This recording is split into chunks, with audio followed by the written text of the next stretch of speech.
രുചിയുടെ പൂരമൊരുക്കി കോട്ടയം തിരുനക്കരയിൽ കോവൈ ഇഡലിക്കടയ്ക്ക് തുടക്കമായി. ഇഡലിക്കടയുടെ ഉദ്ഘാടനം കോട്ടയം നഗരസഭാ ഉപാധ്യക്ഷൻ ബി ഗോപകുമാർ നിർവഹിച്ചു.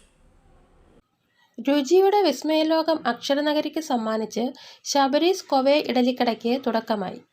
സ്വാദിഷ്ടവും ശുദ്ധവുമായ വെജിറ്റേറിയൻ വിഭവങ്ങളുമായി എത്തിയ സ്ഥാപനം നഗരസഭാ വൈസ് ചെയർമാൻ ബി ഗോപകുമാർ ഉദ്ഘാടനം ചെയ്തു. തിരുനക്കര തേവരുടെ മണ്ണിൽ ശിവശക്തി ഓഡിറ്റോറിയത്തിന് സമീപം ആരംഭിച്ച കോവൈ ഇഡലിക്കട രാവിലെ 8-ന് ഭദ്രദീപം തെളിച്ചാണ് നഗരസഭാ ഉപാധ്യക്ഷൻ ബി ഗോപകുമാർ ഉദ്ഘാടനം ചെയ്തത്. ചടങ്ങിൽ Faras hospital director doctor Vinod Viswanathan ആദ്യ വിൽപ്പന നിർവഹിച്ചു. Kerala hotel and restaurant association ജില്ലാ president N Pratheesh, unit president Manoj Kumar, prince jewellery ഉടമ AK രാജൻ, ശങ്കർ സ്വാമി, വരദരാജൻ, S സുബ്രഹ്മണ്യ അയ്യർ, സ്ഥാപന ഉടമ N പുരുഷോത്തമൻ തുടങ്ങിയവർ സംസാരിച്ചു. വിവിധതരം ഇഡലികൾ, മറ്റു വെജിറ്റേറിയൻ ഇനങ്ങൾ തുടങ്ങിയവയെല്ലാം ഇഡലിക്കടയിൽ ലഭ്യമാണെന്നും ബന്ധപ്പെട്ടവർ പറഞ്ഞു. News bureau, Kottayam.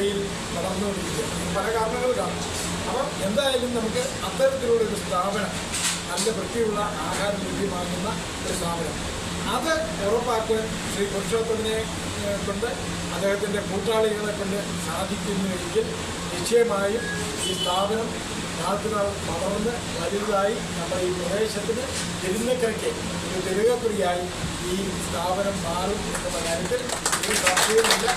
അതിന് ഇടയാകട്ടെ എന്ന് സർവശക്തനായ നമ്മുടെ തിരുനക്കരത്തേവരുടെ മുൻപിലാണ് എല്ലാവരും പ്രതികരിക്കുന്നത്. അദ്ദേഹത്തിൻ്റെ തിരുനക്കരത്തേവരുടെ നിത്യ ഭക്തനാണ് ശ്രീ പുരുഷോത്തമൻ, അദ്ദേഹത്തിൻ്റെ കുടുംബാംഗം, ഞങ്ങളുമൊക്കെ എല്ലാവരും.